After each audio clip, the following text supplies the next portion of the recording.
кој е центарот од каде што се вршало прислушувањето? Значи се работи за специфична централа, телефонска централа, каде што покрај основните потреби, како што и секоја централа треба да ги има, ова има и систем за снимање со можност за преслушување на разговорите кои се одвивале внатре во институцијата, односно во јавното обвинителство.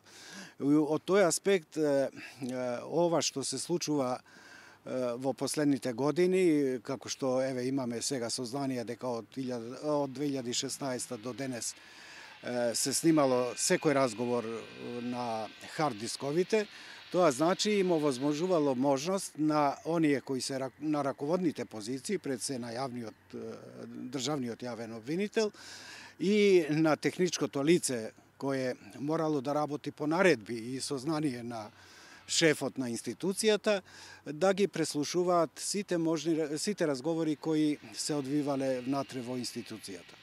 А опремата од каде е набавена? Јас немам точно сознание од каде е набавена опремата. Тоа може да се набави секаде на пазарот за електроника, но овде се поставува прашањето зошто се набавила ваква централа кога апсолутно нема никаква потреба од тој дополнителен систем кој ја прави поразлична од сите други централи.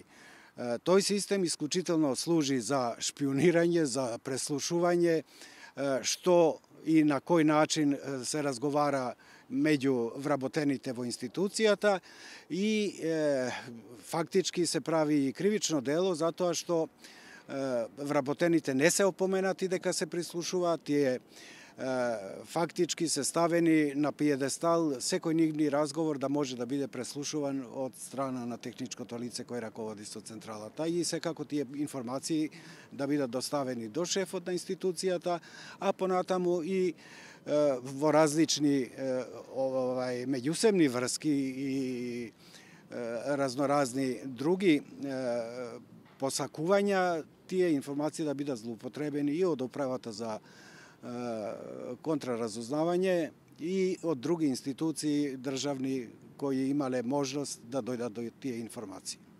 Значи сметате дека можеби УБК нивна била целта да шпионираат, можеби на МВР, дали може партија на пример истото да го нареди? Апсолутно. Сега дури ние постануваме се посвесни и посвесни во каков режим сме живееле. Фактички секој наш разговор, секоја наша комуникација била следена, дури и, да кажам, на обични граѓани, но и на вработени во институциите кои апсолутно немало потреба да се следат и да се снимаат нивните разговори. Од тој аспект не можеме во овој момент да кажеме која е се поврзаноста меѓу институцијата и управата за безбедност и контраразузнавање, но можеме да претпоставиме, имајќи го во комплекс севкупниот однос на режимот кој не прислушкуваше овие минати години, дека постои можност да била спрега меѓу Управата за безбедност и контраразузнавање и јавното обвинителство, односно разговорите на вработените после снимањето да биле преслушувани во Управата за безбедност и контраразузнавање. Дали вакви системи, инсталирање вакви системи е воопшто дозволено и доколку е во кои институции, доколку не е? Систем кој може да снима и кој може да биде потоа преслушуван како разговор, не може да функционира во ниедна институција која не е наменски за такви стратегиски работи.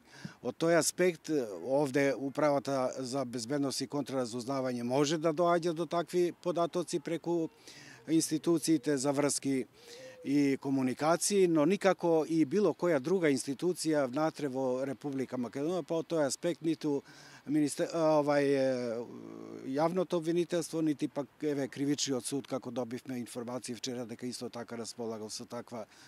Сега, например, која институција, кој треба да ја турка оваа проблематика? Овде добро е поведена постапката на истражување на севкупното движење на овој проблем.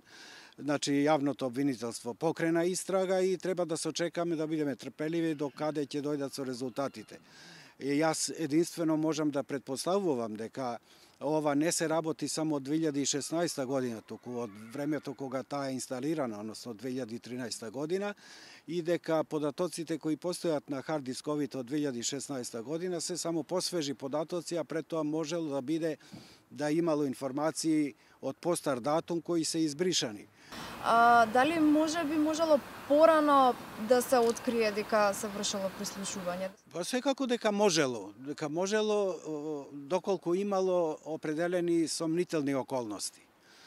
Јас не мислам дека ово е наменски сега откриено, туку следот на настаните тоа го направил да се открие ова, па ете веднаш после тоа се откри во кривичниот суд. Значи не се прави ова ништо наменски, ниту да се забошати некој поголем проблем во Република Македонија, особено не проблемот кој се поставува со промената на името.